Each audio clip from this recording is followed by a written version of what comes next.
I guess that's the thing. I haven't done enough shows of late that for me it makes sense to really go and be proactive on getting the merch and stuff Well, like that. the thing is, you don't have to buy a ton of it.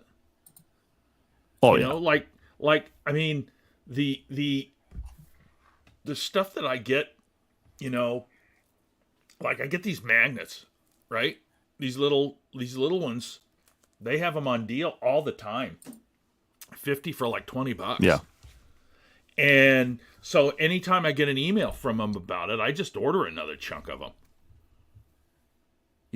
So it's like, Right. do I need them? I'll get them. If I don't, I don't. But I mean, and I'm doing probably less shows than you are.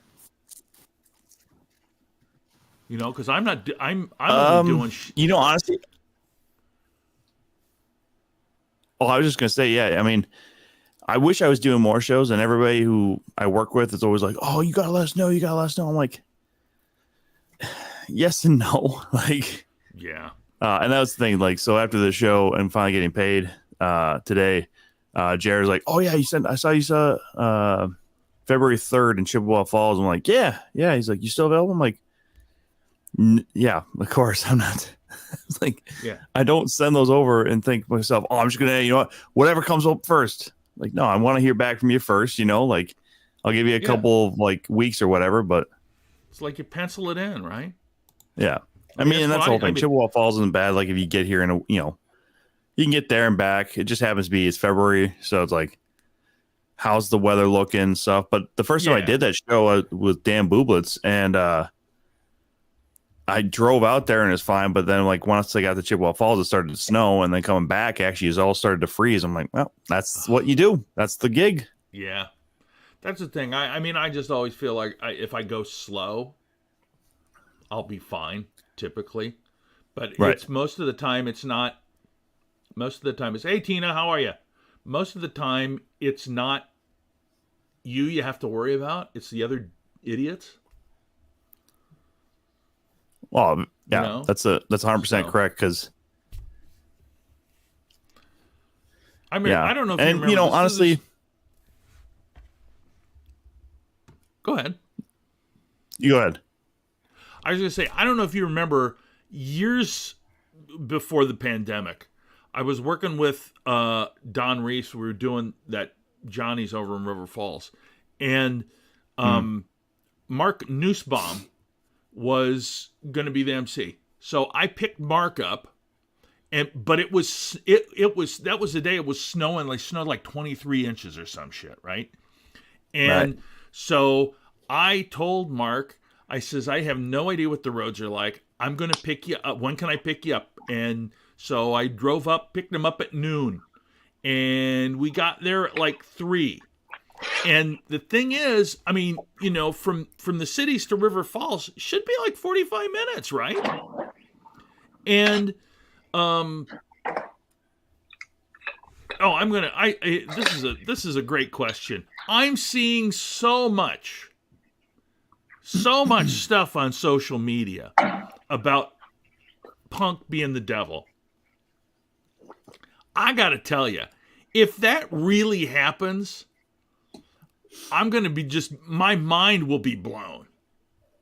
Don't you think? Because, man, I just think that's, I don't, and the thing with Punk is, I don't know if, I mean, I don't know I kind of got to think he's sort of done.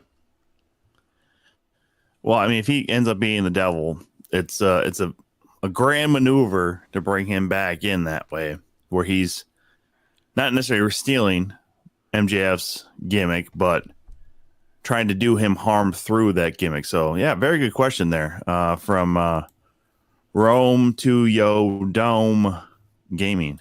Yeah. Here's the thing. Not only would we all get played, but it would be a company wide work, because Yeah. the whole company would have said nothing about it, and that's including people that have recently been released that were there from the start. Right.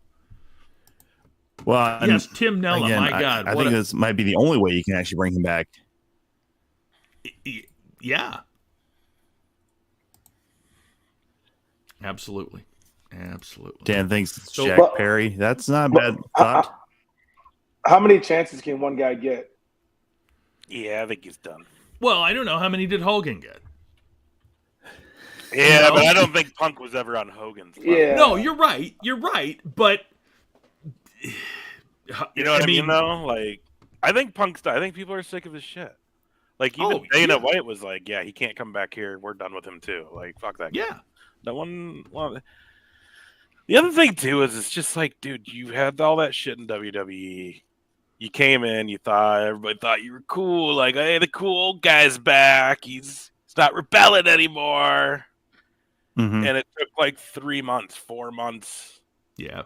And all of a sudden he's shit talking some of the talent. And it's like, hey man, they were there first. You may have been in the game a long time, but you also left you didn't just burn the bridge, you blew the fucking thing through the sky when you left WWE. Like, and now you're doing, but like someone else I talked to said they're like, well, Tony Khan should be at fault for some of that too.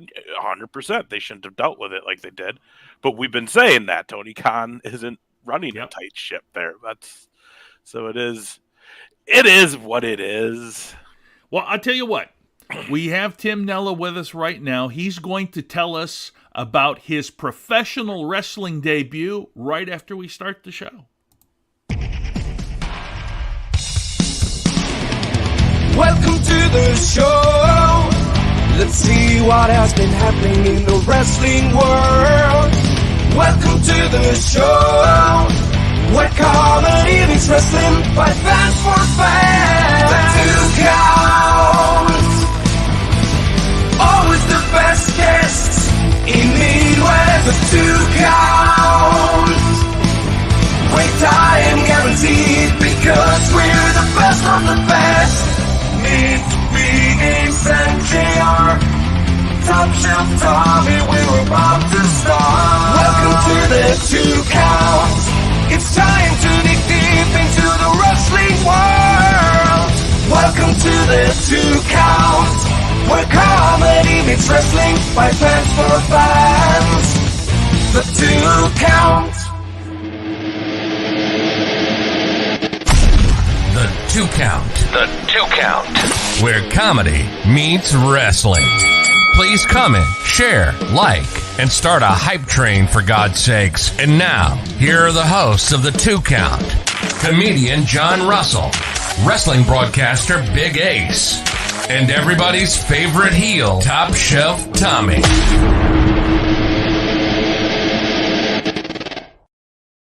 And of course, 24 Savage Tim Nella, the Nella World Order. Holy cow. So are you still riding that high from that show?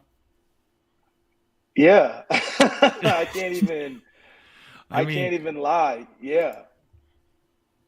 Anyway, oh my gosh. I'll tell you what, tables, doors, you guys were going through everything.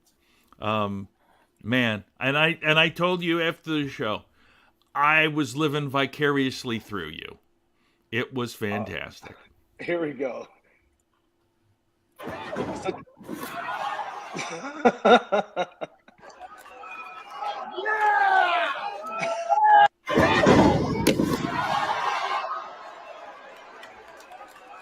My word. Top Shelf, what do you think? Is that Team Top Shelf? Fuck yeah, dude. Always, baby. Now, I'll tell you what.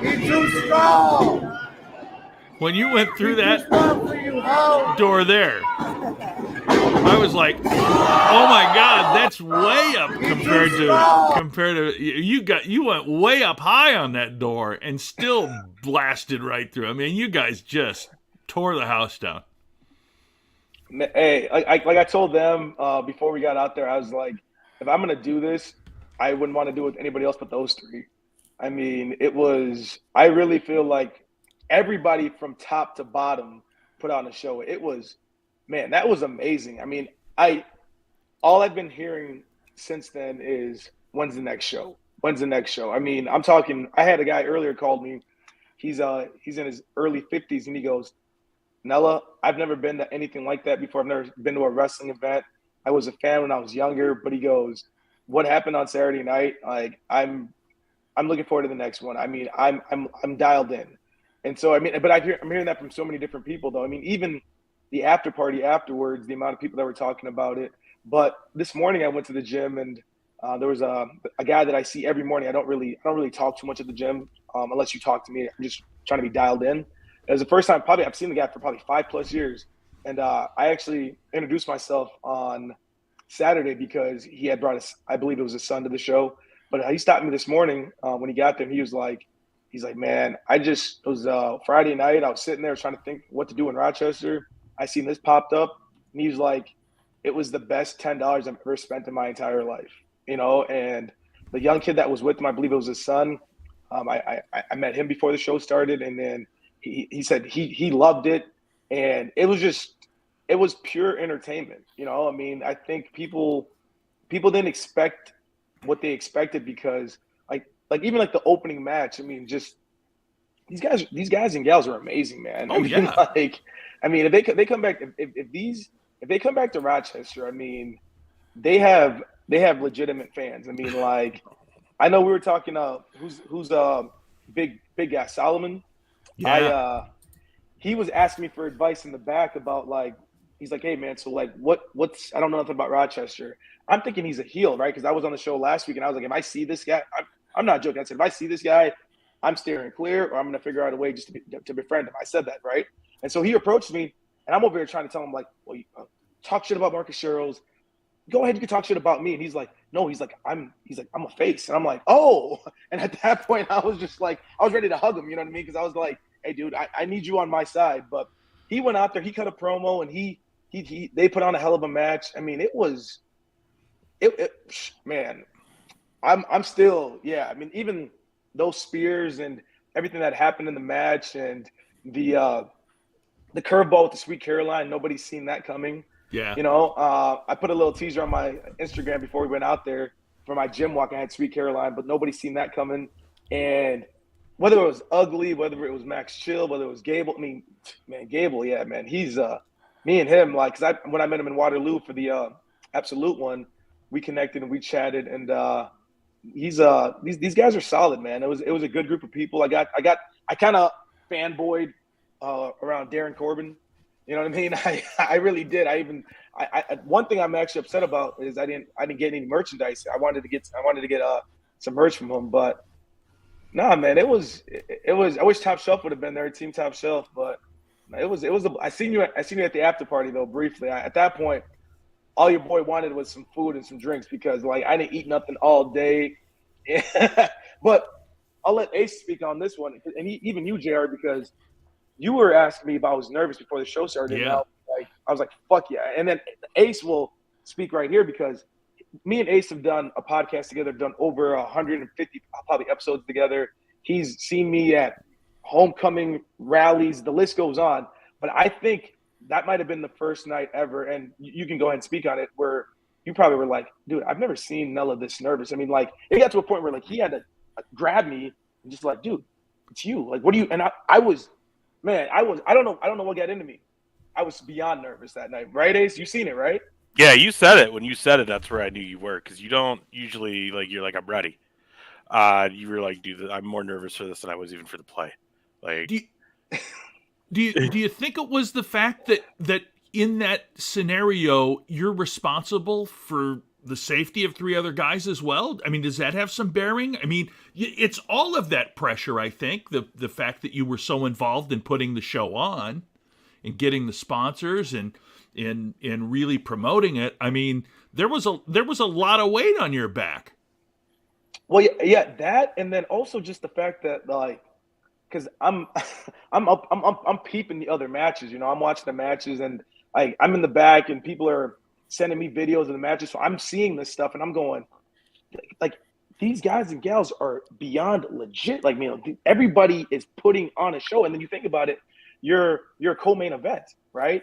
You're a co-main event, and you're out here going, okay, it's your time to shine, you know. And the hardest part about the whole thing though was normally everything else that I do, I'm going into it with some type of confidence because I've done it before and I know like what to do, what not to do. This, I mean, I've never been put through a door. I've never put anybody through a door, and I've never even. Here's what I'll tell you.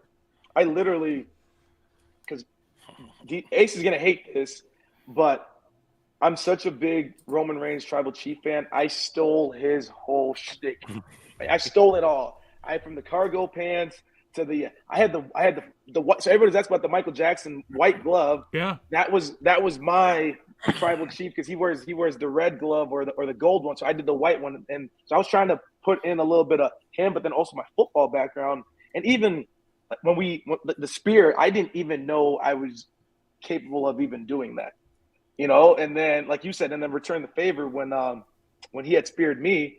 I mean, I don't know, you know what I mean? Like people were just like, did it hurt? I'm like, at the time, adrenaline was at an all-time high. I felt nothing, and it even like it got to a point where some people thought I was like legitimately hurt, but I was just like, no, I just couldn't believe it happened. And then like I'm not even joking. Like I sat there yesterday and I think I watched me getting speared more than anything. I just kept on watching it over and over and over, and then no man, it was it's just it's hard when you go into something with you're so excited for it, and then it's finally that day. And then I mean, I'll compare it to like what is it, like Cold Feet or whatever it is, right? And then you kind of get to a point where you're like, am I really gonna do this? You know what I mean? Like, is it?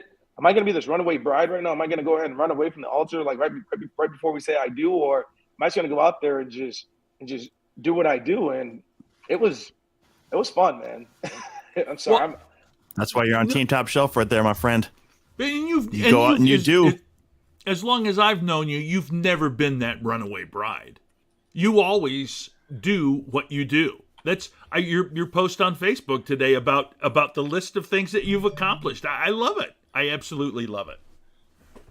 Yeah, no, and that's where, and I've actually, somebody texted me earlier and like, you're posting a lot on Facebook these last couple of days, but then I think a lot of it though too, because what I've noticed after that night, there was a lot of people that have gotten out of their box since then, out of their comfort zone. And it's crazy because like all it takes is for 1, 2, because even like the whole Ace thing, that's Ace's hometown. Ace is the voice, you know what I mean? Like that show from top to bottom. And JR, you're out there, you're involved. The amount of people that know you and respect you. So I'm sitting here going, there's so many people that are involved in this.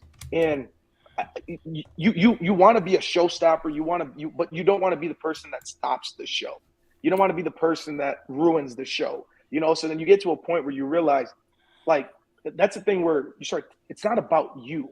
You know what I mean? Like the moment that you just like Ace is just like, dude, man, just go out there and do you. And then I realized I'm like, this has nothing to do with me. Like, I just need to follow what everyone else has already done. You know what I mean? And that's what made it that much easier for me. Cause I got to a point where I was going like, the crowd's already here.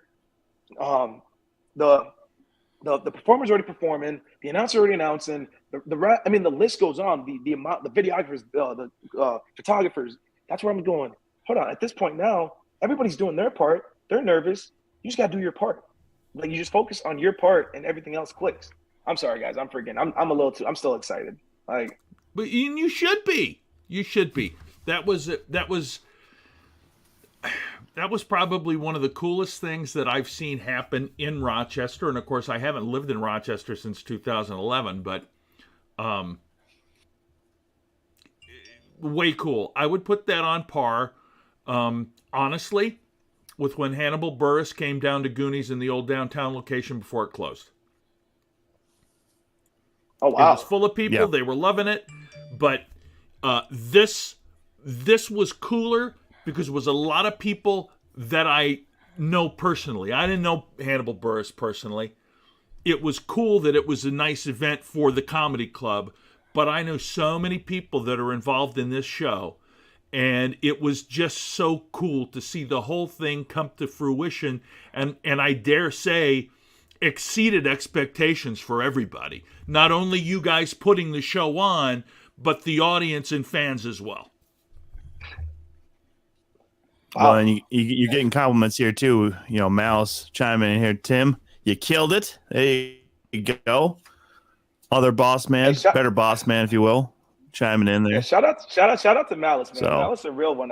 Somebody asked me, but somebody actually, yeah, the guy from the gym this morning, he brought Malice's name up to me. Actually, he goes, yeah, the other guy. He goes, the bigger guy with the beard. I'm like, Mike, and he goes, yeah, that's the guy. He's like, he allowed me and my son to sit in the front because those seats were open, and he was like, I was super cool with him. I'm like, dude, Malice he's solid, man. Like I'm telling you, like from Luke Raven to Malice to anybody there from Madhouse, they'll come back to Rochester next week for crying out loud, and it's gonna sell out. I mean, like it's at that point now where like you guys have just people all day were like, so is asking questions about Madhouse. What's Madhouse? Who's Madhouse? What do they do? Like, why have we heard about them? When are they coming back? I'm like, guys, like, let's pump the brakes right now. You know what I mean? But everybody did a great job, man. It was amazing. Luke, you did compliment my mustache. Yes, I was able to make it up for the after party. Luke, you probably a little bit drunk because you're not normally that nice after shows to me. So, yeah, that was a little bit weird. You also jumped into my arms, so I just know you were drunk. Yeah, it was a celebration indeed. I wish we had a photo like this from the other side. Hopefully the photographer has one so you can see the entryway as well. But yeah, like Tim said, that show.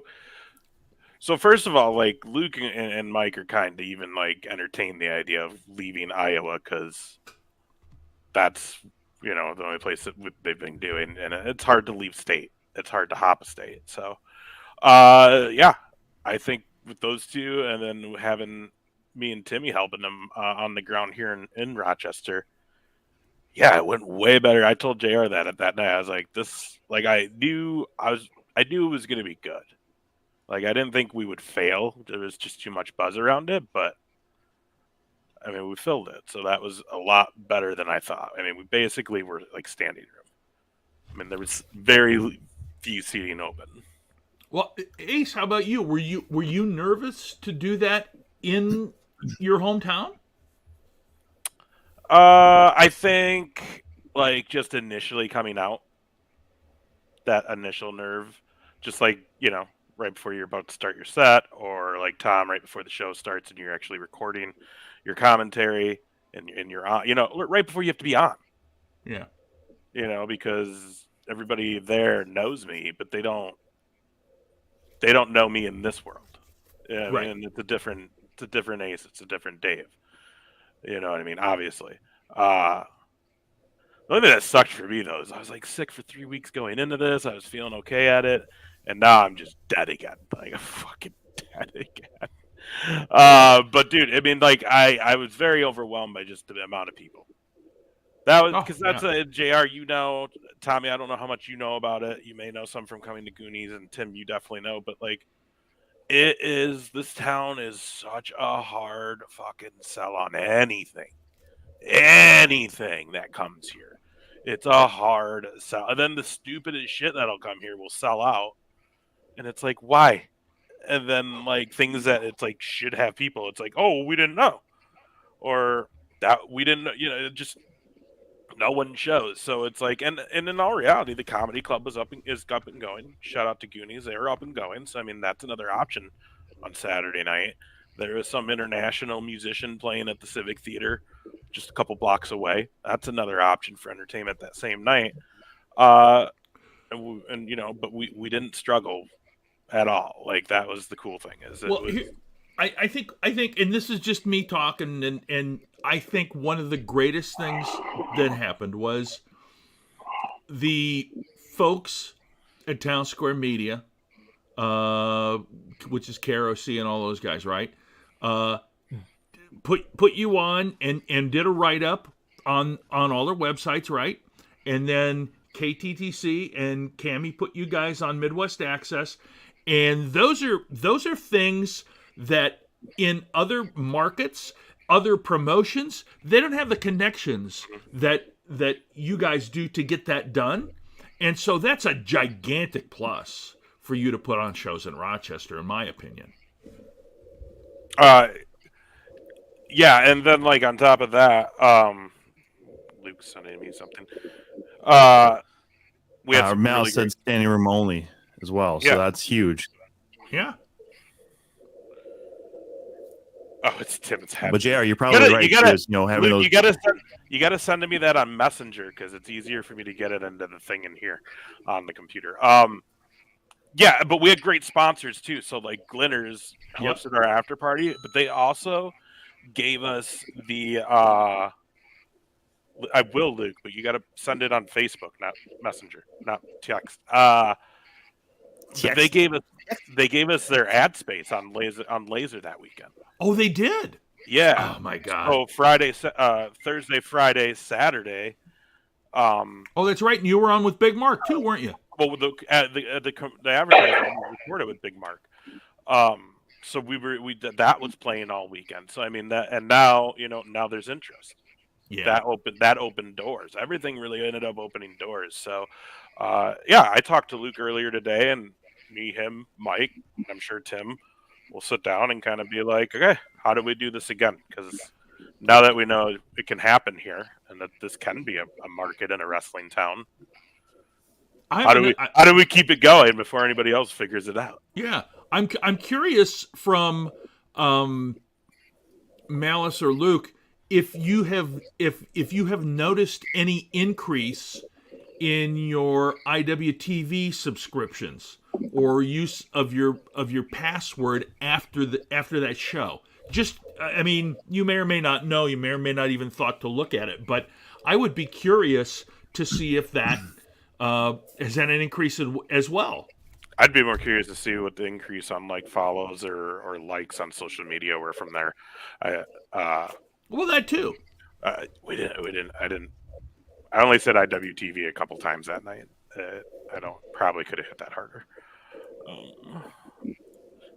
Monthly. Okay. Yeah. Well, obviously we're getting a little bit of the extra here. I apologize if I'm saying this wrong, but Tenzul Gaming, heck yeah, man! Welcome to this channel. Appreciate the chat here. Sup, fellas? Great job in Rochester. So there you go. That's great to see. Appreciate that. Yeah. First time chatter there too. Probably doesn't hurt that again sponsoring a mattress too doesn't hurt. Yeah. I mean that's And don't worry, guys. Don't worry, guys. I was repping the 2 count down in Waterloo. Okay, I know you guys hate merchandising and everything like that, but I was. No, we don't. It's okay. I have my shirt on. No big deal. We're curious to know how that went too. I mean, but the only reason I bring it up is because I was at that show. And you were at that show and you were working. We also were an official sponsor of the Madhouse show, so we were mentioned a few different times in the ring. Yeah. No, I get that. I'm just being an asshole. No. Anyways, Luke sent me a couple of pictures. So this is what I was saying. That was the entryway. That's the best picture we probably have right now. So again, it was a pretty interesting venue. So that's but let's see here. Literally all of Timmy's boys clowning on him while he's through. we told y'all it was gonna be All just like this. They got NWO gear on and they laughing. Look at this. Come on. These people are laughing at you, man. The kid and the dude in the red beard over there, Timmy. I don't know who they are. I obviously friends of yours, but they were like, you can see his hands on it. They were ripping pieces of the table out. Oh, or that door so out. Backstory. So that young boy, I got the door from his mother. Oh, okay, that's where we got him. And the whole time it was crazy because he was not a fan at all. Right. This is on Thursday. This young boy is sitting here going like, why are you doing this? Why do you even? And he was just knocking it. And then all of a sudden, at the end of the night, I'm signing that door for him. And I think I took probably like 15 photos with him, and he's just like locked in. He loved it so much, and that's the beautiful thing with pro wrestling. And that's what happened to me at a young age, where I got hooked. You know, I mean, I got hooked when I was maybe 5, 6, I don't know, but yeah. So like it's hilarious. Like he left that freaking chateau with the door like this, and his mom's over here going, I was trying to get rid of these doors. You know what I mean? Now you're bringing it back. I would say that's one of the things that the crew at Madhouse it did absolutely fantastic. When the door broke, the first door broke, they were grabbing pieces and handing it to the kids in the front row. And my God, how genius is that? I remember when I was a kid going to minor league baseball in Peoria, Illinois, and oh my God, what a deal it was to get a cracked bat, you know? And it's the same kind of thing. When they do that, they make a fan for life. I really believe that. You know what was fun about this was seeing friends. Well, hopefully we're in going the to for the next show. Was seeing friends in the crowd that I know don't watch wrestling will ask me about it. Like, well, what is it? Like, okay. Like, yeah, I mean, we want to, whatever. But then to see them yelling during the matches, like I told one of my buddies, because I golfed with him the next day, I was like, you're the perfect wrestling fan because you literally were standing the whole night. You were screaming, you were clapping, you were laughing, you were having a blast. Like, I go, that's what you're supposed to do as a fan at a wrestling show. You're not supposed to sit and be quiet and just, You're supposed to be involved too. It's an interactive thing. And they were that night. So, yeah. I'll tell you what, it was a big weekend for just independent wrestling here, just in the area, and for just our friends. Yeah. Tom was down in Waterloo. They had that big show down at Cedar Valley Sportsplex, brand new venue for them. Big crowd, looked great, giant venue. Look at that! Oh wow! This is the best picture I could find. So unfortunately, was it black and white? But it's a gym. Was it pretty awesome, Tom? So I really like how that gym is kind of set up. So they got side-by-side courts. That's obviously why the curtain was down. So, but then they have like these concrete bleachers on like both sides of it. And then they brought in other bleachers and stuff. And Jason Francis was telling me it was the second largest gate that they've had for Absolute. Oh, wow. The mayor was there. He loved it. I mean, Matty Starr was yelling at him, trying to get a rematch for the title. And the mayor's just, he's playing up, he's hamming it up too. And no offense, Tim, but almost like a spitting image of you, but like not Jack, 15 years older. So like this dude, like you could have been the mayor of Waterloo if you wanted to be. But quite literally, the whole night, everybody was just going pretty crazy with it. The setup was kind of insane because you got people who are working out around you. You got people who are playing soccer right next door as we're setting up the gym and everything like that. People are walking by. There's kids' birthday parties going on in one of the conference rooms and stuff. I'm like, yeah, this is it's a different feel. We're not so kind of secluded. We're not kind of this oddity thing at the National Cattle Congress, which was a great venue for a long time for Absolute. But man, I tell you, when you have that and the energy is, kind of fresh and new, and all these people from Waterloo who finally are now starting to see this, and, the sports complex did a great job of sending out, with their email and their memberships, hey, here's this. And if you come through the door earlier in the day, we'll give you a voucher for like $5 off or something like that. But they did a great job of it, just pushing it as well. So, and when you have the eyes and you're actually in downtown Waterloo and you're not, again, some outer reach area over the and bridge. People are seeing where this is and they're driving by on the highway and everything. So it's a big deal, that way. And Jackson King and Ethan Everhart in that made event. Jackson King did a little shout out on Facebook, I believe yesterday or Sunday, about it, as far as him and Ethan basically started training around the same time 4 years ago, and to be able to main event that show, huge for both guys. But overall, man, like just a lot of high energy. I was able to get out of there pretty early afterwards, said the goodbyes. But yeah, everybody had a great time there. A lot of people came up and were asking about where they can see the videos and stuff like that. So, and like I said, was repping the 2 Count shirt. So don't worry. We were well promoted down there as well. So nice. Yeah, you got up to the after party, got there in time for everybody to eat. Which that was a good time too, man. It was good to have a nice little hang with because by the end of it, it really was just the boys. Like probably Yeah. the last hour, it was really just the boys over there at that end of the bar. And it was cool, man. It was cool to have some good hang time with those guys. Very cool to get to actually hang out and just chill with our boy Clark, good old Darren Corbin.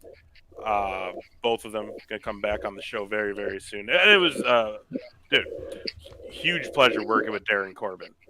You know what I mean? Like, I told him, I'm like, dude, you're 20 years in. Like, you're a freaking legend in the Midwest, dude. Like, you're probably top heel ever. One of the top heels that come out of the Midwest and indie wrestling. Like, it's a big deal to have you here. And, like, dude, he couldn't be any cooler. I know, JR, you probably talked to him for a little bit. Timmy, you talked to him for a while up there, too. Like, dude, Darren is this shit. Like, and yeah, he's going to come back on the show. Like, dude's just awesome. And it was great working with him. It was fun watching him work with Jimmy. They put a hell of a match on right before Timmy and the boys got out for the tag match. Darren made my cousin's kid cry. It was hilarious. Perfect. Dude, you know how good he is, though, is like he puts Jimmy, like, they do this spot where they go from the ring to the back where, like, Qdoba was doing the concessions, and then, like, in the corner was the merch table for Madhouse, but it was, table. And so Darren throws Jimmy through that, and as he's walking by the Qdoba guy, he's like, "Make me a chicken bowl." And I was just like, dude, make him a chicken bowl. Like, it was just hilarious. That's just smart work right there, man. I mean, why not?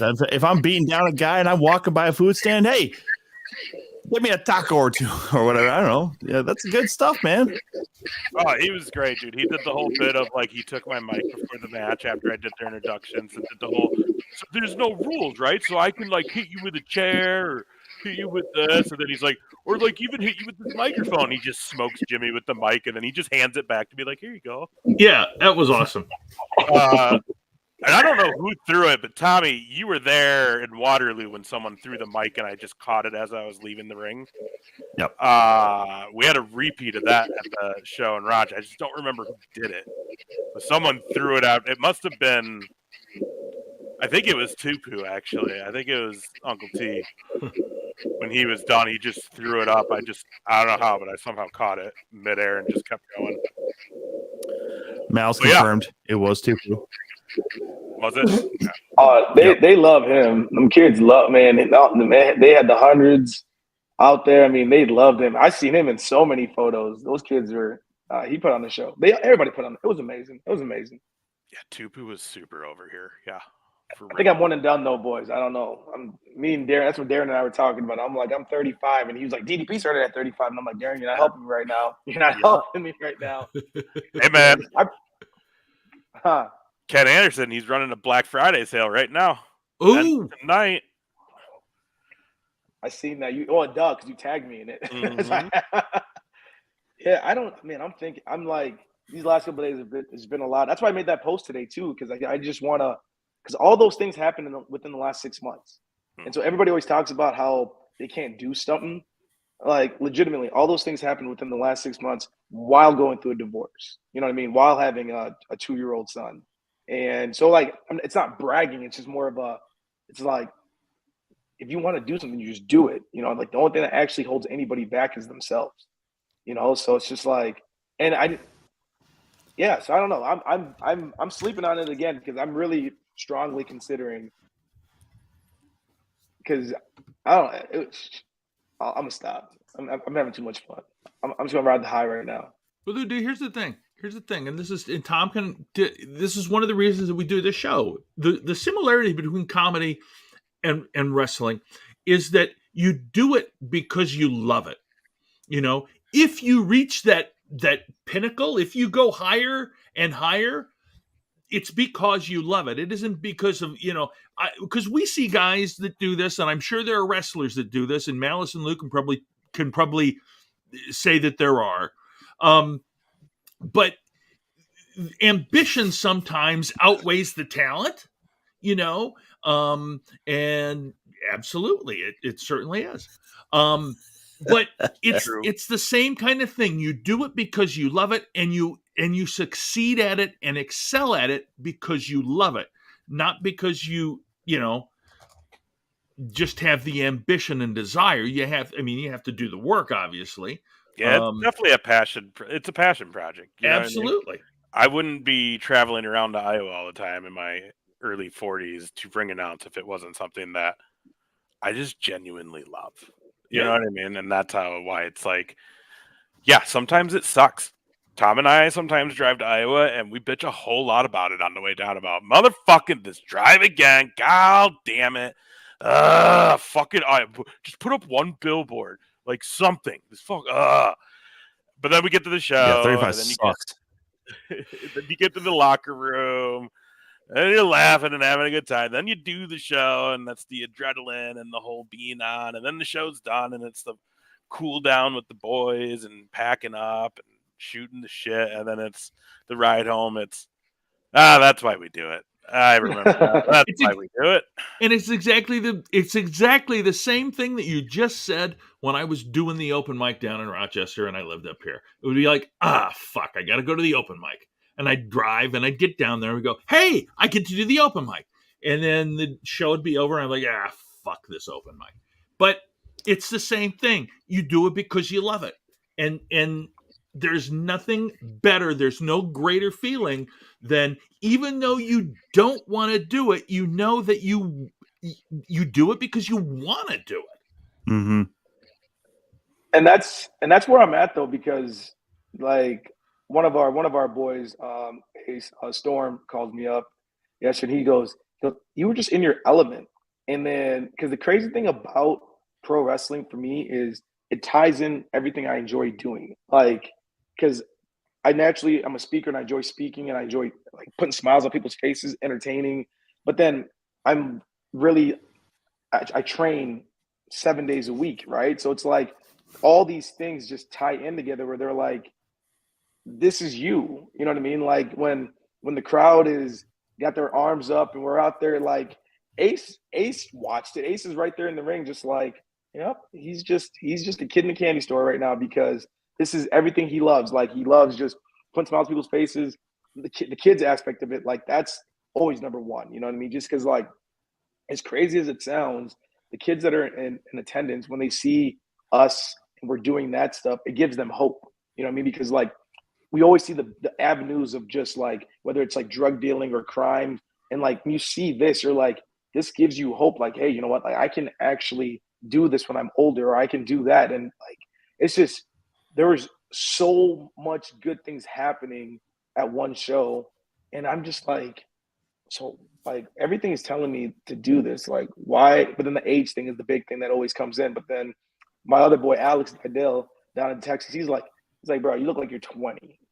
I'm like, well, I told Tim when he was like, I don't know, man, I'm like, all you got to do is start throwing some DDPY in the mix of your workouts, and that flexibility will be there like that. You'll be the next Jericho going when he's like 60, like, but here's the deal. Like, I mean, like Luke said, in wrestling, like you get to define your success, so it's about what it is for you. And I mean, that could be, you can hang your hat on this one awesome, successful night that we had, or you can be like, no, actually, I want more, and then train and then have more of those moments. But like, instead of losing, but then getting to hold the belt at the end of the night because you beat Chile up, it's winning and actually holding the belt up because you actually won it.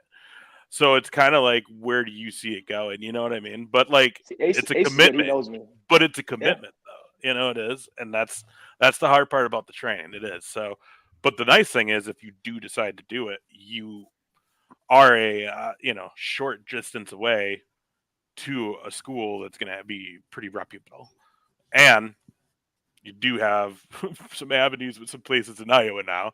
But I think that was the one thing I saw a lot happening backstage with you and the rest of the locker room, is hearing them be like, dude, you've already got this down. Like, the training would be the last thing you need, where most people in the world of wrestling, they go through the schooling and the training first, the promotion side of it, the promo side on the microphone, the selling side, the marketing and merchandising side, all of it comes after. You've done it backwards so far. You've done all of that and you're killing it. Like, that's what I kept hearing backstage is, yo, man, like when you went out, there was a few of them talking about, man, he just was like hyping the crowd and just like, they're like, it's already got it. And then the merchandise, and then like all that, like if you wanted to actually have somewhat of a career in pro wrestling, like that is the last part. You've done everything else. Everything else. Oh shit.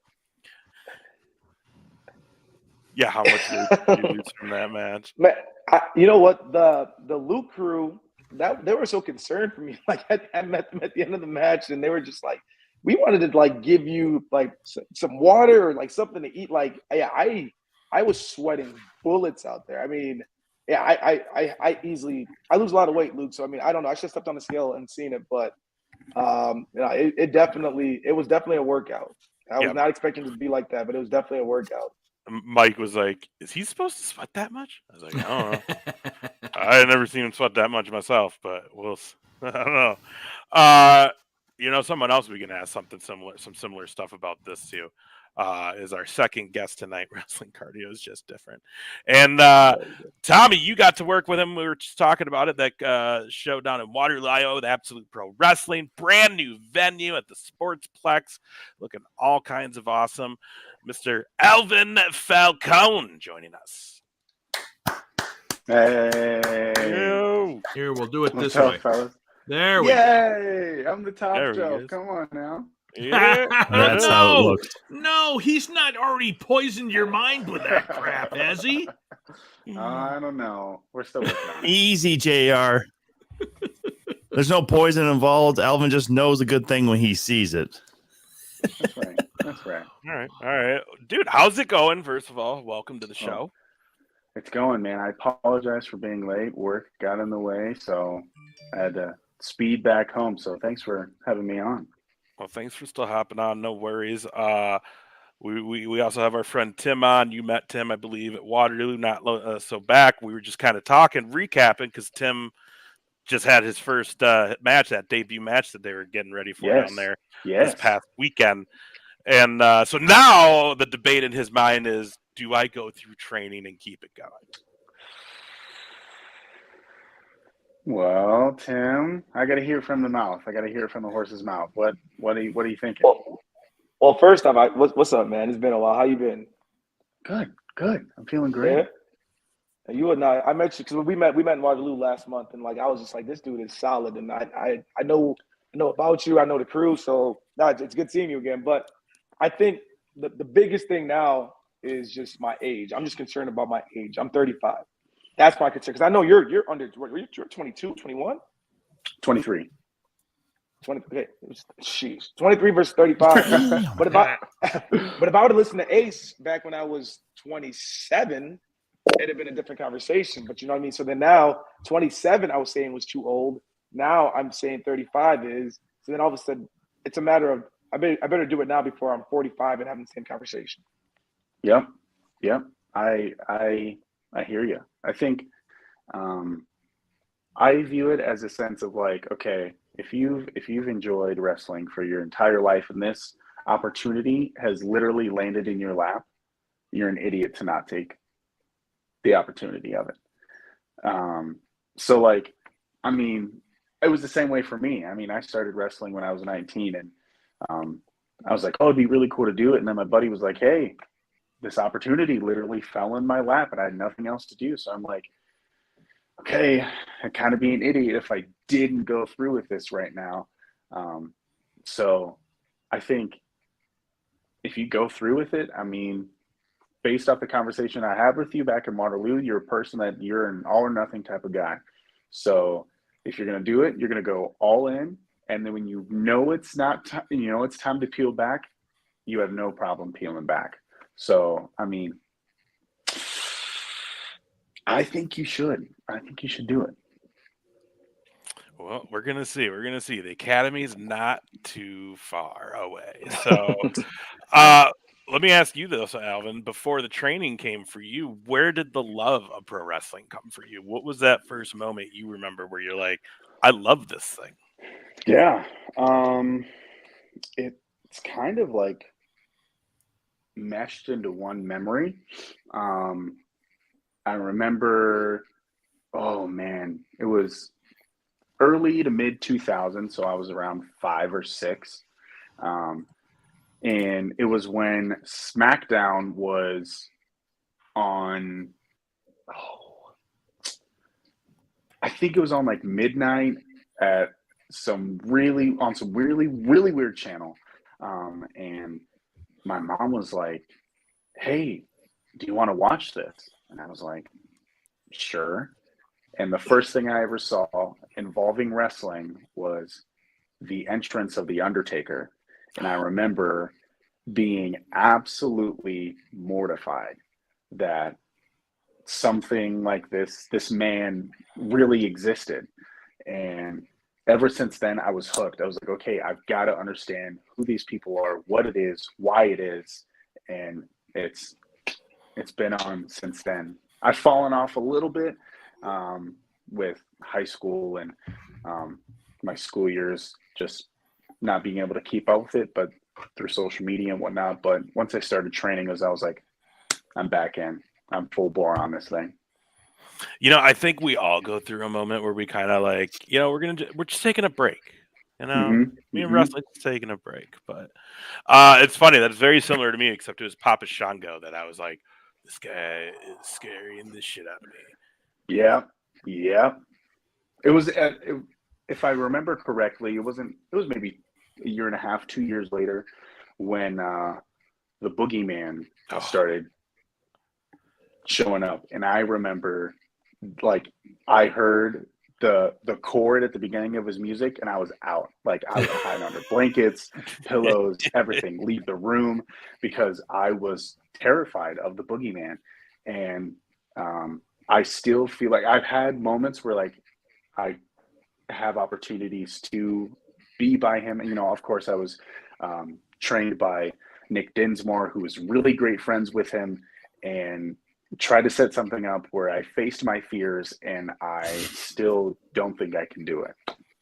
I have some deep-seated fear of the Boogeyman. Like, who eats worms, man? well, like, yeah, who eats worms? It was the whole presentation. Like, looking back on it now, wow, what a gimmick. But like, to a 7-year-old brain, like, yeah, that thing's real. That's a monster. That's gonna kill me. I was mortified. Well, so it's funny you bring up the Boogeyman, and we're talking about Tim possibly being too old. That guy went through what was it, Tough Enough, and he lied about his age to get in, and then he came clean during the show. He's like, I'm actually 42, and they're like, dude, like, in the shape you're in. So Tim, I mean, I'm just balls in your court, man. But I think everybody here, including Alvin, wants you to keep giving this a go, my friend. That's true. I'm still afraid of the Boogeyman. I tell you, but for an old guy like me, the guy that scared the shit out of me was Ox Baker. Who? Ox Baker. Oh, yeah, because you got the fucking eyebrows, man. Oh, dude, you got to look at him. I don't know. I'll see if I can find a picture of him. But this guy had he had these crazy goddamn eyebrows that were like satanic. I'll see if I can find a picture of him quick. Well, he was on Price is Right too, by the way. So go find Ox Baker on Price is Right, because that's worth. Because even Bob Barker is like, Ox, what do you do? And he's like, I'm a wrestler. Like, damn, dude. And he is just all about it, man. It is some fun stuff. This dude right here. I got it, JR. I got it, JR. Try to blow that up. Go to images. I mean, hopefully.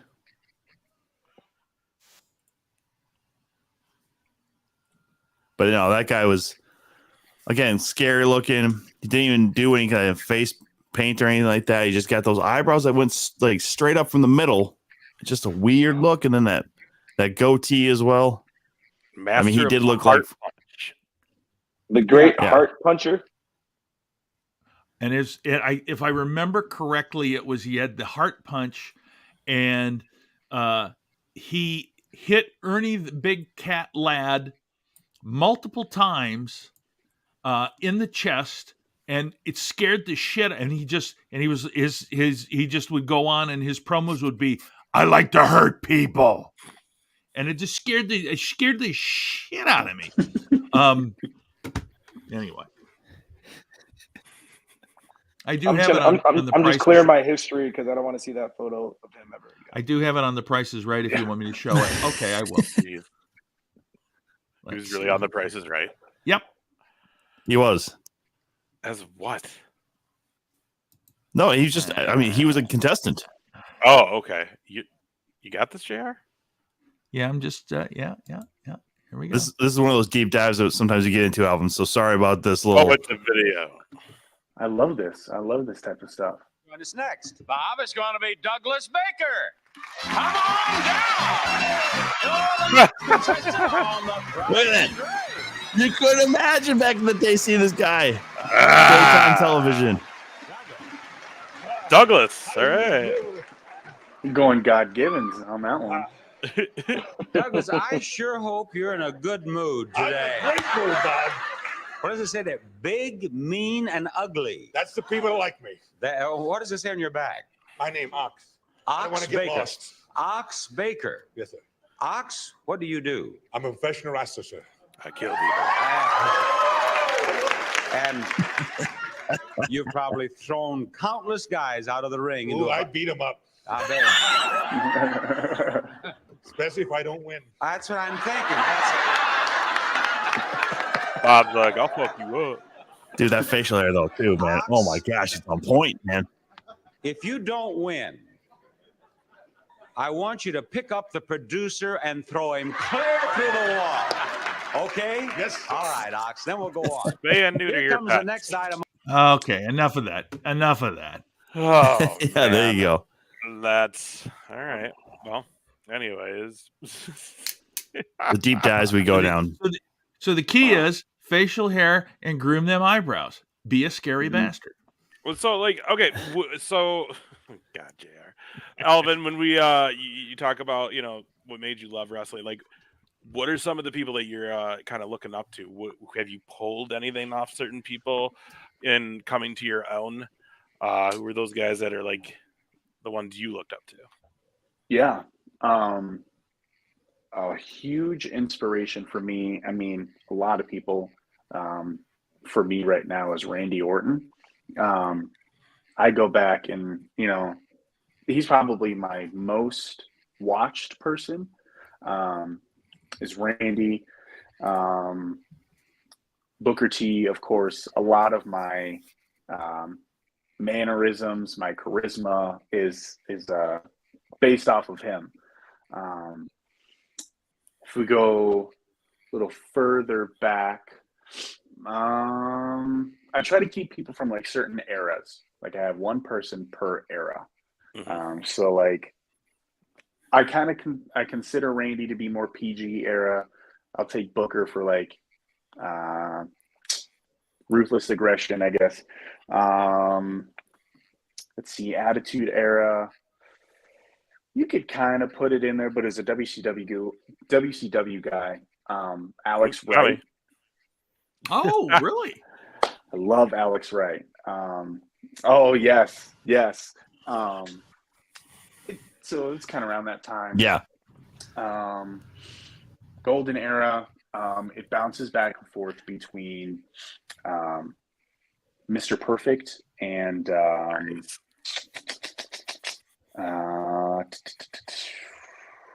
Owen, I think. Those are like that group of guys are the people that I probably watch the most. And then of course countless people on the independents where, before they got big and got signed, before, in a sense they were watered down when they were in the same position as me, and they're scrapping and they're figuring out who they are, what they're doing. That's a lot of the stuff that I like to watch. So like pre-fed a lot of people. Yeah. I'll watch a bunch of indie shows for those people. So, yeah, those are kind of my core group of people. What was it like to get Not bad choices. trained by Nick? Say that again. What was it like to get trained by Nick? I mean, he seems like he's got this bubbly. Is he as bubbly when he's training as he is in the ring and in performing? Yes and no. Okay. He was very. He knew what he wanted. He knows what he wants. I mean, he trained. You know, most of the people we watch on television today. So, I mean, he knows what he's doing and he knows what he wants. So there are times where we're sitting there working on a headlock for an hour and a half because we're not doing it right. It's very tedious work. And I feel like in that case, like my basics are very good because of that, because we had to spend so much time on it. And with him, you know, being someone that was a huge character, we've learned how to be huge characters ourselves. So some of the guys who may not be as great of athletes, they can make up for it with being a great character. And I like to say I was blessed with both abilities of being, you know, a decent athleticism wise, but I feel like I excel in the character portion. So now, like personally for me, like my big thing is working on athleticism, my moves, like how I present myself, all that stuff, ring presence. That's my main thing now. But yeah, Nick was, I mean, I still talk to him to this day. I'll throw things at the wall at him, and if he hates it, he hates it, and he tells me why, and which I appreciate. And That's being pretty able to be awesome. on, yeah, and it's so cool, like just being able to be like, okay, I've got this idea. Let me send it to Nick and see what he says. And if, like I said, if he likes it, he'll be like, cool, here's how you can grow from it. Like here's where you can place it. And being on the road too, like he's one of those people where if we're on the road together, it gets quiet in the car and he'll go, pull up one of your matches. We're gonna watch some. And there we are. We're watching our matches, and he's pausing, he's playing, and he's like, okay, but why did you do this? Like just dissecting each and everything that we do. And it's a very cool coaching moment. And I'm extremely blessed to have had him as a coach, because I feel like a lot of the people in this area, the Midwest area, unless you're trained by those people that either are or have been a part of the WWE or any major organization, you're kind of at a disadvantage. So having him specifically, it's awesome. Yeah, like you said, Joshua Joseph, you have to know the why. Yeah. I mean, that's psychology. It's human psychology, wrestling psychology, everything. What's the why? Why are you doing it? So yeah, I could go on and on about Nick. I love him to death.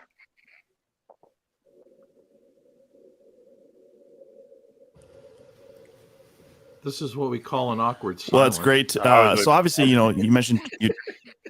This happens if we have too many. So obviously, you said you're 23, and you've had a lot of success already. You've held championships. I know you just lost the title, but you were the AWF champion.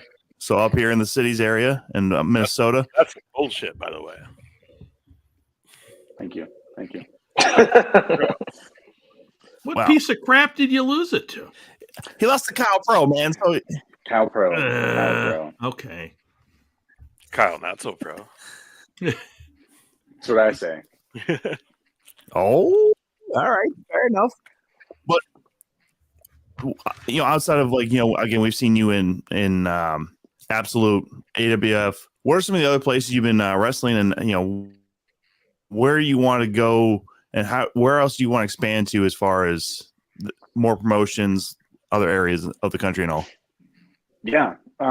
Primarily it's, Minnesota, North Dakota, South Dakota, Iowa. Those are pretty much my main states that I've hit. I've wrestled in Wisconsin. I've been to Chicago. I think my major places that I want to hit is I obviously want to get back to Chicago because it's such a huge wrestling scene, and there's a lot of eyes, and I have a lot of people out there that I miss, a lot of buddies out there that I miss that I'd love to go see again. So that's a really huge thing for me, is getting back out to the Chicagoland area. And other than that, honestly, if an opportunity presents itself, I'll do pretty much anything to take it. I'd love to go south. I'd love to go to the Northeast. I'd love to go to the Pacific Northwest. I'm willing to go anywhere and everywhere. And I just want to show everyone my abilities, because I know that I have something special, and I don't want to feel like I am constrained to a certain area. So, major places, Chicago, but pretty much anywhere. I am open to anywhere. Have you found bookers generally to be receptive when you contact them? And so, and the other part of that would be, what kind of a press kit do you send to bookers? Yeah. Most of the promoters that I've contacted have been very receptive, which is awesome to hear. You have those people that are, they send email after email after email, and they're not hearing anything back. Usually for me, I'll send maybe one or two, and then I'll finally get something back. And with that, I send 2 or 3 matches of mine, who I'm trained by, when I was trained, and kind of like a sizzle reel, like a 1 to 2 minute sizzle reel of who I am, what I do. I have it all on like a Google Drive, so I just kind of send that off, and if something messes up, then I'll send them the individuals if they need something. But yeah, that Google Drive has my music, all of my promo photos, so you can choose matches that I'm proud of, and there's a bunch of other things in there, like graphics and stuff that I have. But yeah, it's exactly what we do in comedy, right, Tom? And if you can make it easier for the booker, it's easier to book you. So right, makes perfect sense. Yeah. If you do all the work for them, then it just makes it that much easier for you to. Makes more sense for you to be there. Alvin, this is all stuff that you're doing yourself, like you're self-marketing, self-promoting yourself. You're sending all this stuff out, so you don't have anybody else that does it for you? No. Wow. No, yeah, it's almost a full-time job in itself. Wrestling on top of it really my is. normal job. Sometimes I get so burnt out of my worst thing is promos. I'm very prideful with how I do my promos, how I execute them, how I speak in them, but I always put them off until the last possible moment, or I just don't end up doing them because I get so fed up with how I'm not able to shoot it or whatever. But that, like, on top of everything else, sending all of those things out and talking to these people, talking to that person, and marketing myself the way that I want to be marketed as, with no help on the back end, it's basically running your own business. I mean, that's what we are. we're our own business as wrestlers. So, and if, you yourself, the business owner, you aren't taking your business seriously, then why would someone across the United States take you seriously to book you? Very true. Very true. I've been fortunate enough to see you, and like you said, like your promo skills, your crowd skills, just things you do in the ring, and then the athleticism that comes behind it. Like a very well-rounded, talented individual you are, sir. My question is, like before you were in the gym and training to be a wrestler, on just that life's path through school and stuff, were there things you did that you were like, okay, this in the long run is going to help me on that path? Were you in theater? Were you doing other, because like Tim said, he realizes he was doing all these different things, and then wrestling tied all those different things together into one. Yeah. Yeah. A lot of my background comes from fine arts. So, I played football my freshman year of high school, but I broke my hand and that took me out for the season. So I was like, okay, I'm done for. But with doing that, I also was in musicals, I was in plays, I was in show choir, swing choir, whatever you want to call it. So a lot of fine arts, just anything that took me out from being myself, my, normal me, to presenting this character of somebody on stage. I feel like that really has given me an advantage to tap into this character of who I want to be, whether it be, babyface or heel. I can pull it out of the bag and I can go full bore, and people aren't able to tell, like, is this dude being serious, or is he messing around? Like, who knows? And it's purely because of those fine arts abilities that I have. So a lot of that I owe to my coaches from that. But yeah, like I have a background in in poetry. I have a background in musicals. So like if I wanted to, I could sing myself to the ring, but I don't want to, because I do that on a normal basis. I don't want to do that. But like being able to take those abilities, mesh it into one, and present it as someone that I have created from the ground up is so cool. Just like, and it's a daily battle of like, okay, this is what I want to figure out. Like, who is Alvin Falcone? Why is Alvin Falcone? Why is Alvin Falcone more than a conqueror? What is more than a conqueror? And figuring those questions out, I feel like, the more you have a well-rounded character, the less your in-ring ability matters. Because if you can get people to care about you and connect with you, I could sit there and twiddle my thumbs in the ring and people would love it, because that's me. But yeah, long tangent, but it comes from fine arts. So as a champion, and you've been a champion in a couple different promotions, what kind of pressure is there on you, or do you feel, when you have to be the champion in the face of the promotion? Yeah. To me, I'm my greatest critic. So if I mess up somehow, I take that personally on myself. But then I go even deeper of like, oh snap, man, like I'm the champion of this company. So like this company has perceived me as the guy. I'm the person that everyone else below me is trying to get. Everyone's trying to get to my spot.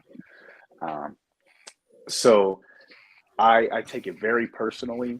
I beat myself up a lot mentally for that. But it's a lot of pressure. It's a lot of pressure.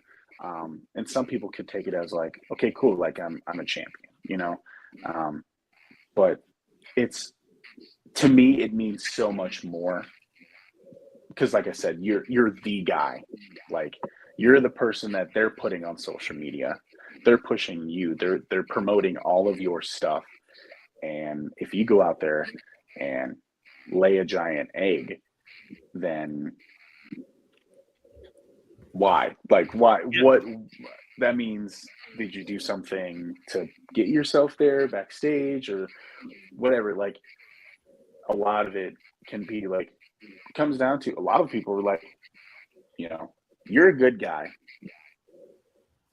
there. And I took it and I ran with it. But to me, it's so much more than just, okay, this is cut and dry, you know, this is fake, you know. It doesn't matter in the long run, but you know, it does. It really does. So, do you have brothers and sisters? I do. I have quite a few. I have an older sister, I have a couple of older brothers, and then I have a few younger brothers as well. But I'm by far the most talented out of all of them. So what do they think of you as a professional wrestler? Do they obviously? I'm hoping that they support you. Yeah, they do. I actually, very cool story. At this last Absolute show in Waterloo, my brother, who I haven't seen in, gosh, close to 20 years. I mean, the last time I saw him when I was 5 years old, he came to the show with his wife and one of their children, and I was able to see them, and they were, you know, they bought a ticket, they came, and they watched the whole show, and being able to connect with them was awesome. But yeah, there's a lot of support. My sister's probably my biggest supporter of all my siblings because we were probably the closest out of all of our siblings. Just me and her, and it's kind of the same way. You know, I support her, she supports me. She might not understand all of it, but she knows how big of a passion it is of mine. So she's for me, you know. Beautiful. Yeah. I love to hear that. So do you think you would be still in fine art if you didn't go the path of wrestling? Yeah, I would. Right after, you know, out of school, I was actually, I had a scholarship to go to. I feel so bad not being able to remember the school, and it totally makes it seem like it's not real, but I promise it's real. Like one of the top fine arts schools in New York, not Juilliard or anything like that, but like one of the top acting schools in New York. I had a full scholarship to go there. But just financial abilities and whatever just I wasn't able to swing it. And I ended up not going. So, you know, I kept on pursuing local theater and whatnot. But ever since I started wrestling, my schedule's filled up, so I haven't been able to do any sort of local scene work or anything like that. But I've been able to do like commercials and promotional things, so I'm still able to do it, but not in the capacity as I was a few years ago. You're not SAG-AFTRA, are you? No. Strictly non-union. Oh, no. That's hilarious. So what is you don't say union in wrestling? Come on, JR. Yeah, come on. Right. We weren't What are you talking about wrestling. Dick knows. Dick knows. It's bad. I'm just saying, man. You gotta know your role. So, Tom. So at this point, Alvin, in your career, Call me what again. See what the fuck happens here. Shut up. What are some of the next goals we're trying to reach now? Like, what are, you know what I mean? Because I feel like I feel like with everything we do, there's always a grand goal, but you have to have those stages to get to it, right? Yeah. Yeah. I mean, I look at it as breaking into, different areas for wrestling as stepping stones. Because, if my Mount Everest is eventually getting signed, then, breaking into this area, then this area, then this area with hotter wrestling scenes, wrestling on different promotions that have more eyes on them, then that's it. I mean, my biggest goal is to be signed somewhere. I mean, in any capacity, I don't really care. I know that this is my calling, and I know that I have this ability to present this on a national stage. But also I know that these stepping stones come naturally with it. So yeah, all those places that I'd mentioned before, those are my stepping stones. I had a buddy in Sioux Falls where I had a conversation with him where,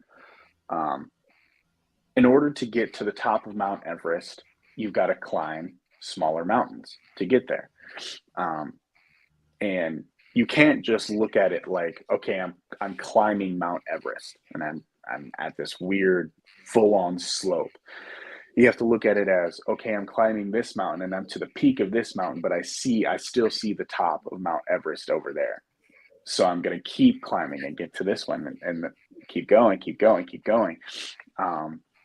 But I mean, if I can get there, then, then it's time for me to create a new Mount Everest, and I think, for me, I think of it as it's not a matter of if, it's a matter of when. So, when I do get there, I have to create a new Mount Everest. But yeah, like I said, those places, getting to those new places, those are my stepping stones. But my Mount Everest at this moment is obviously getting signed to a professional wrestling company. Would you, Alvin, please tell Tom that in order to get to the top shelf, he should start at lower, smaller shelves to get there too? But also he could just use a ladder to get there, which, Well, Alvin, now I'll hold go on here. I gotta say, you were kind of messing with me here because you kept saying Everest. I mean, this is top shelf, man. I don't know what this means, Everest. I get the summit, or the summit, if you will, but top shelf is top shelf, baby. Nerd D says, shout out to Top Shelf Wrestling once on a microphone in front of a crowd, and this guy's head is now a Thanksgiving Day parade balloon. Okay, like. I mean, it's Nerd D though. I mean, it was a large crowd at the second ever wrestling show at Mall America. Don't act like this is just something that just happened, like in front of like 5 people, dude. This is a big fucking deal, Ace. All right, big deal. It is a big deal. About it, Ace. Fine. We were talking, and he said he did it by accident. Alvin, I wanted to ask you, because I know you're because I see he gave the hand just for everything. Don't act. I seen it on X or so-called Twitter. I still call it Twitter, but you write down goals, and I seen one of your tweets that you had said that you accomplished 3 out of your 5 goals. Yeah. What were the 2 goals that you did not accomplish? If you want to share it. Yeah. So in that tweet, I used the 2 that I didn't accomplish, and I moved them to this year. So the 2 I didn't accomplish last year was wrestling on a first wrestling, and getting back to the Chicagoland area. And those are still 2 huge goals of mine. I mean, it's November, and I've already pretty much crossed off one of them in 2 months. So I'm really looking forward to these goals. And like I said, in that that thread, it's not only for me, but it's also for like social media and like my circle and those people, those followers that I gain along the way, for them to be able to be like, wow, he is doing it. Like there's one, boom, done, boom, done. And I mean, if I hit all 5, then my plan is to create a new 5 to hit before I hit my birthday. And that's usually my goal, is to hit it by my next birthday. And I was going to say that too, because the context behind all of it is you set your goals based off your birthday. Like I set my goals at the end of the year. And so the whole pro wrestling thing for me, that was goal number. I do more than 5. I just write as many as possible. And then one of my goals was take my first wrestling bump. So when I seen that tweet of yours, I'm going, I like this. Like he's doing it based off his birthday. So the new year starts on his birthday. And but then I didn't know that you did it where the ones you didn't accomplish, you move into the next year. And that's actually, I'm probably going to steal that. I like that a lot. I think, to me, I know that if I'm one of those people that if I created a new list and didn't include those things, I knew I'd be cheating myself. So, those 2 things could be on there for the next 2 or 3 years. Who knows? But I mean, I'm going to keep putting them on there until I get to check them off. And to feel that sense of pride of like, I did it, being able to cross it off to me is so cool. And also take the people that are following me on that journey and bring those people with me, because I mean, yeah, I could go on a whole different tangent based off of that, but I won't. Let's you guys want to get into some rapid fires with Alvin here? Oh, yes. Get ready for the rapid fire speed round.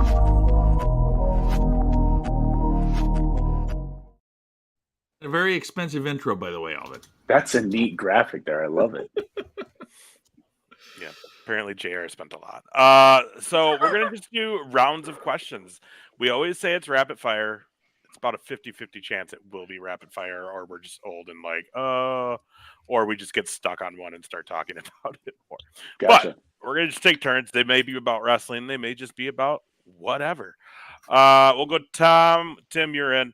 So Tom, Tim, me, and then JR. That's the order, starting with top shelf. You listen? All right. Okay. You mentioned that you were into poetry. Should I cheer for you by just snapping my fingers then, or? You would get a decently sized pop for me if you did just snap for me. It'd be good. You know, every match now in Absolute, he's going to be at the commentator and like, I'll come out and snap myself too. Oh, it's going to be great. Rapid fire, yeah, right? dude. So favorite era of wrestling. Favorite era of wrestling. Ooh. It probably get a lot of heat for it, but I grew up with it. Probably the PG era. That was my bread and butter.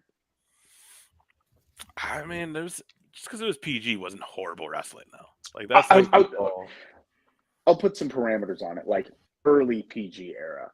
Like when it first started to maybe I'll say after 2014. Like right after Punk left. Yeah, that's fair. Is where I'll cut it off. That's fair.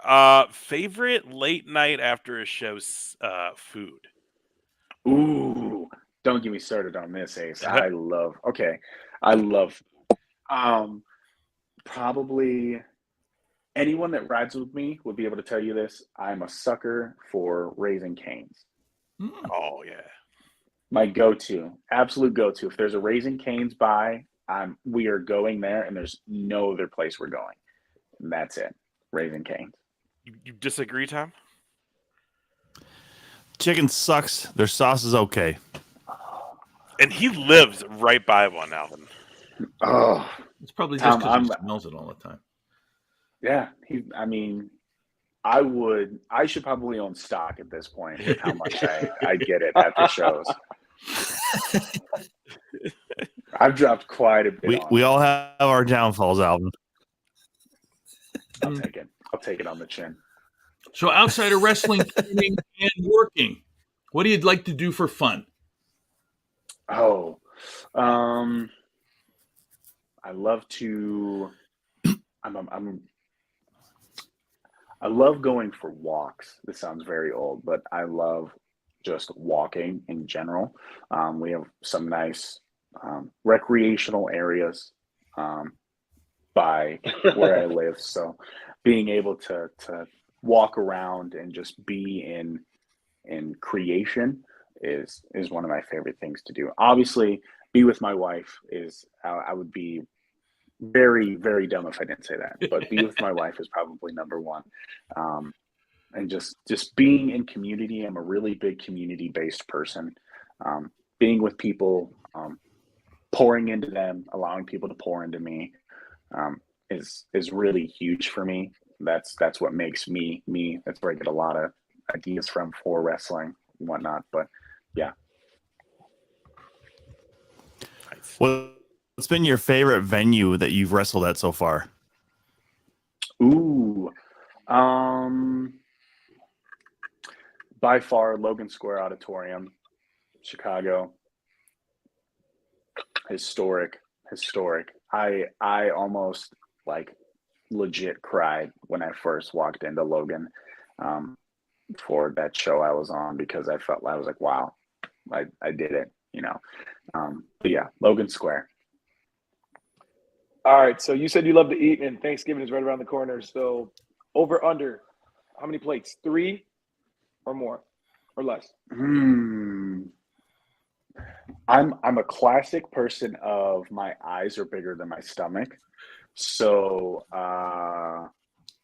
I'll keep it at 3. So I'll go on the under there, because they're heaping, and we're with my wife's family this year for Thanksgiving, and they always make a huge spread, and somehow the plates are always bigger at their place. So yeah, we're gonna go on the under there. 3 is a lot. I'm not mad at you. That's good work. They're just giving you guys cafeteria trays, like, here. It's pretty much that. Like, it's just a whole like platter plate, and you each get a turkey. Yeah, that's what it feels like. This is your personal turkey, Alvin. Like, what? Oh man, personal turkey. I need it. Man, back in the day, I'd put it down on Thanksgiving. Now I get like a plate, and I'm like, I'm getting 4 at least. Horrible. Okay, guilty pleasure. What's your biggest guilty pleasure? Ooh, just in general. Yeah. What is the biggest one? I love smoking cigars. You could count it as a guilty pleasure. I'll count it as a guilty pleasure. Just smoking cigars, just chilling out, smoking cigar, little glass of bourbon. I'll take that any day of the week. Dude, you're like an old soul at 23. I love it. I love it, man. Dude, for real. All right. You're stranded on a desert island. What are the 3 songs that you must have to get you through until you're rescued? Ooh. 3 songs. Okay. I have to go with my theme music. Hold Up Wait by Lecrae, number 1. All right. That's my theme music.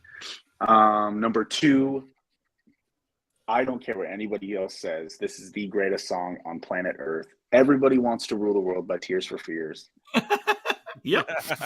My sister would agree. Okay. And number 3, it's a close second to Everybody Wants to Rule the World. But I'm going to go with Kiss from a Rose by Seal, because everyone loves Kiss from a Rose by Seal. Shout out to my boy Charlie Eccles. My God, I'll tell you what, Tom is not wrong. You are an old soul at 23. Hey, But it's awesome. Those are great picks. Kid from the road. Yeah, okay, yeah. I had me singing out here. I had that song on single cassette. That's how cool I was back in the day. Yeah, brother. One of my buddies, Charlie Eccles, if you guys know him, great. If you don't, you very much should. He's a great guy. His last show in Sioux Falls, he and I share a mutual just infatuation with that song, Kiss from a Rose. And I didn't tell anyone else. I only told the sound guy. I told the sound guy, hey man, for tonight, for my music, this is his last match that he's announcing. I want to come out to Kiss from a Rose. He was like, okay, cool, got it. And the song starts playing, and I'm like peeking through the curtain looking at Charlie, and he's sitting there, and I could see like his lips start quivering, and he like starts shaking a little bit, and I can see like he's chuckling a little bit, and then I come out at the chorus, and he's just sitting there like, I could literally kill you right now, but I love you so much. And that's probably one of my proudest wrestling moments, was being able to come out to that song and the moment for it. La, la, la, la, la, la. Yeah, that's it. I can Takes just me see back. it. Oh yeah. The jam, man. So you mentioned bourbon. You got a favorite bourbon?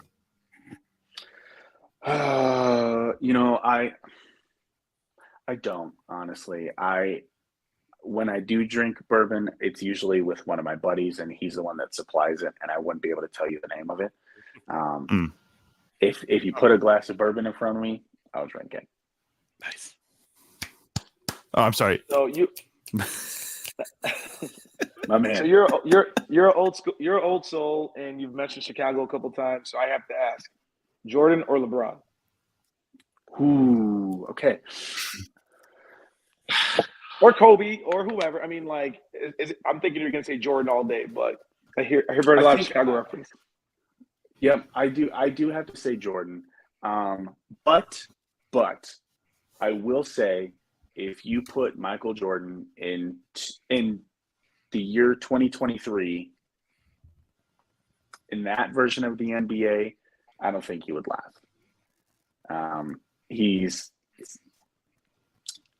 Everybody's so, they're draining from miles away, and I mean, don't get me wrong, he was a great defensive player, but I think everybody's handles have improved so much since he has come from the court, and I don't think he'd be able to keep up today. But Jordan. Okay. Okay, so you're going to make some towns. You're going to be on the road. You through 3 other people, alive or dead, wrestling, non-wrestling, could be anybody. Who are you road tripping with? Wow. I gotta put Nick in there. Nick Dinsmore. Wow, I've never been asked this question, so this is great. Let me think here. I'll bring one of my buddies along. I'll do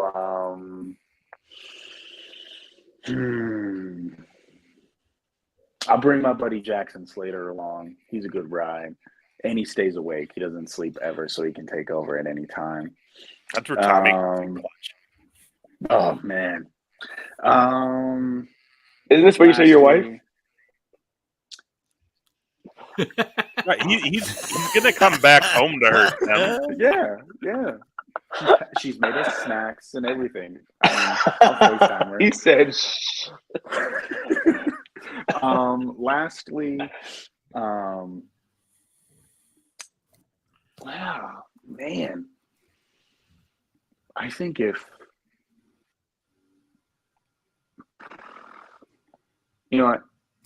I'll say Cena. Just so purely I could learn from him and also just see him and Dinsmore interact together again. See, Cena would hate me because the whole ride I'd be like, "Hey, yo, John Cena, hey, John Cena, what you doing, brother?" Oh man, I can see you. I can see you. I can see you. No. That will forever be my favorite one that Santino did. Listen here, John Cena, or the Oh, my. Snoopy dog. oh, Alvin, do you and the wife have any pets? we don't.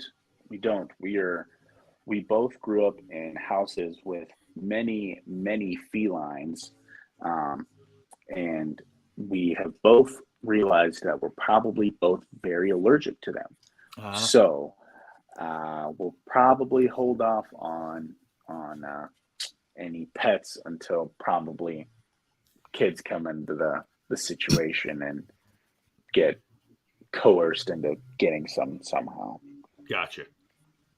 Get him a gecko. Nobody's allergic to geckos. I was just gonna say, get a lizard, bro. Yeah, I put them in a cage and leave them alone. You know, that's where I'm at. All right, last round, Tommy. Fair enough. Yeah. So obviously we've seen you in Absolute. You've done all three of their venues that they've had so far and cities. Which city in Iowa do you hate the most, and why is it Fort Dodge? The people of Fort Dodge absolutely suck, man. They suck. For some reason, they just dislike me, and I'm a nice person, and they just weren't having it. I mean, I think I blame it solely on JT Energy for that. He stole all of my thunder in those moments, so I blame it on him. But you take me away from JT Energy and you put me in Fort Dodge. I think they'd love me.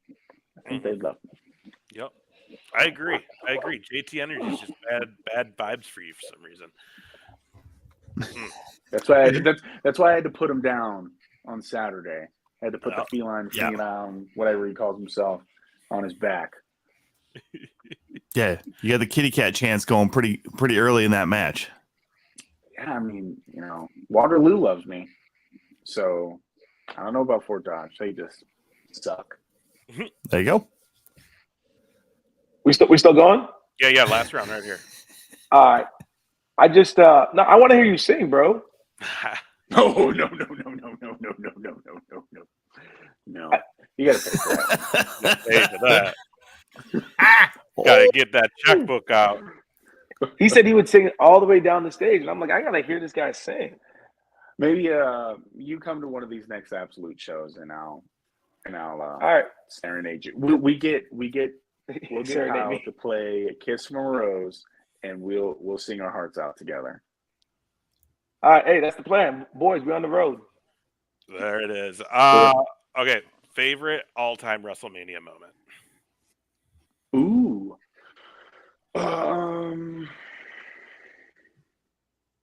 This is awesome. Okay, because I'm currently going back and watching all of the WrestleManias. Nice. I think I've got to say WrestleMania 13, just seeing the submission match between Brett and Austin and just seeing the visual of the blood coming down Austin's face. That's iconic. I mean, to me, that is WrestleMania, is that single shot or that match alone. So that's it. Number one. Last question. What is the booking that you have scheduled now that's coming up in the future that you are the most excited for? Ooh. Let's see. Now you got to rattle my brain here. I got to remember all of them. I'm always excited for my shows in Omaha with Magnum Wrestling.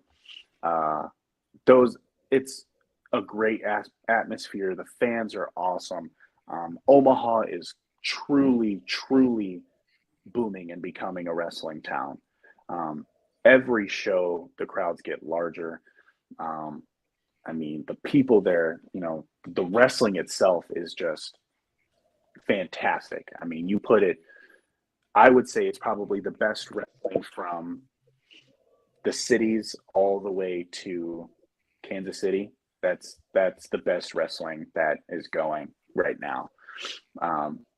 And I'm honored to be a part of Magnum Wrestling. I mean, Jason Strife was a huge inspiration to me. So being able to be on those shows where his legacy is continuing to grow and booming is just awesome and just beautiful to see. I mean, you know, we came back from his passing for the memorial show back in March or April of this year, and every show since then has sold out. And that's just a testament to how awesome the wrestling has been. But yeah, so Magnum Wrestling, the next show is December 2nd. If I'm wrong, tell Magnum management that I'm sorry. Quick follow-up, and this ties into one of Tom's questions. Who do you think is a worst city, Fort Dodge or Council Tucky? Ooh, Fort Dodge by far. Council Tucky has done nothing wrong to me. They have a wonderful Raising Cane's there. I hit it often on my way out of town. Fort Dodge, I don't remember if there was one there. Of course not. So all the more reason to hate it. So Yeah. Beautiful. All right. So we'll end with.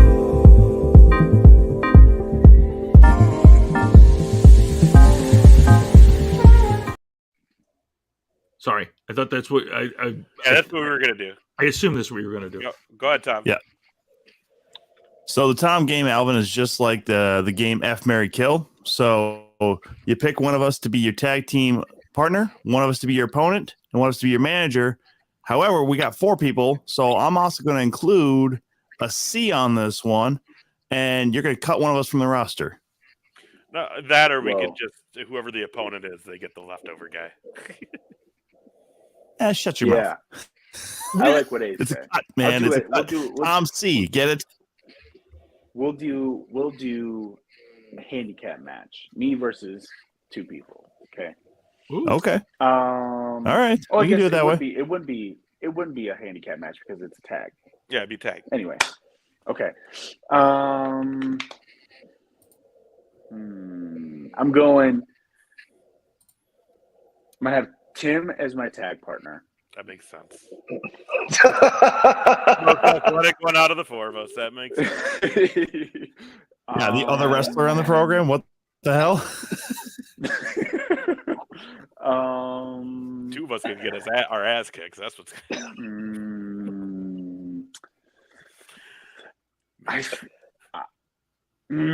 This is hard. Opponents, we're gonna do JR and Ace. Tom, you're gonna be our manager. Oh, this is some bullshit. Hell yeah, my friend. Fucking top. You're right there on the cusp of team top shelf, baby. I think he could. I mean, I feel like Tom would be able to give us some good heat. We wouldn't have to wrestle much. We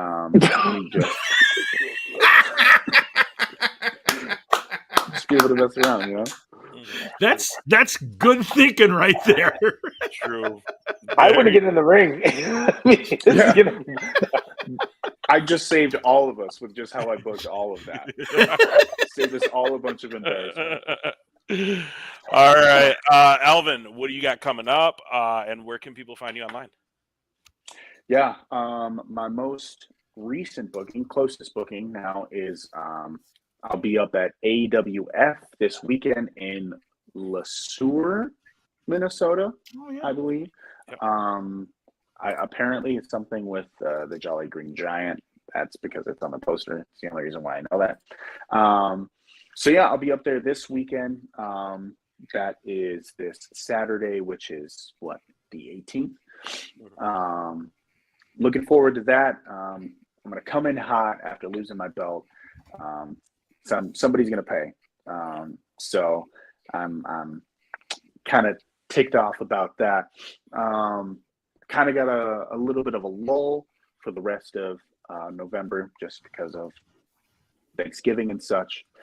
But then December 2nd, I'm at Magnum Wrestling, Omaha, Nebraska, the German American Society building. We are loud and proud over there. But yeah, those are the closest bookings I have for the rest of the year before I close it out. But yeah, you can follow me on TikTok, Instagram, Twitter, Facebook, all under the same username at Alvin Falcone. Follow me, share my stuff. I try to share whoever shares my stuff onto my story.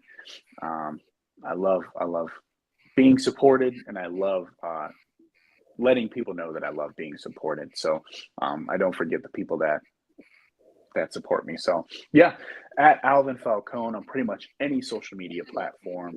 I'm trying to get better at TikTok. I kind of suck at doing clips.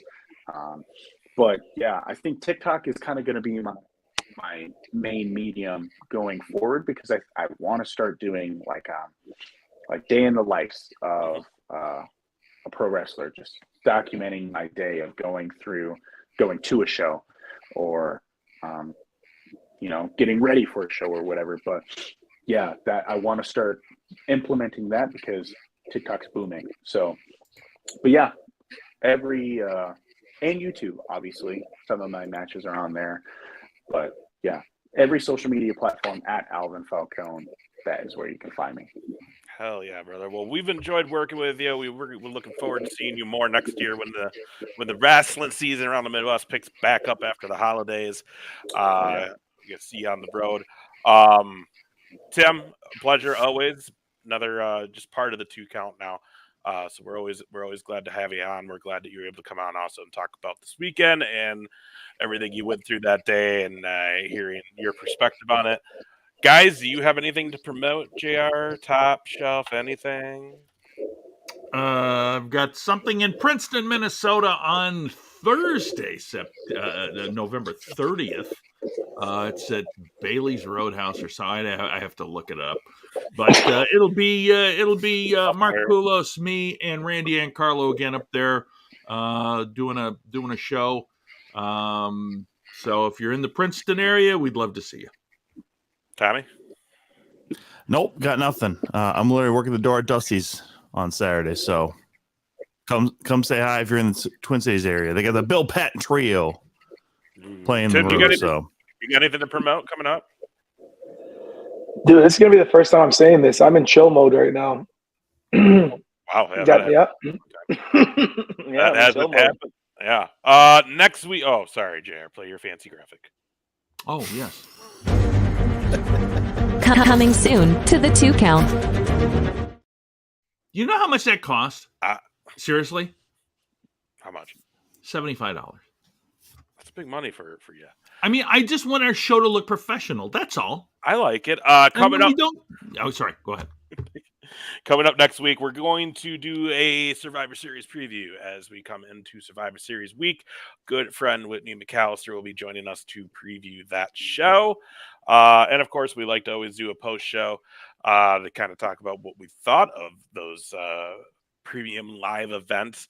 And of course, our good friend Nerd D always likes to come on those shows. So he'll be with us in 2 weeks as we give our thoughts on what we thought of Survivor Series War Games. Chicago. Let's go. Yeah. That's otherwise, that's it, guys. We'll be back next week. It's a wrap. Thanks for watching, everybody. Take care. Bye-bye.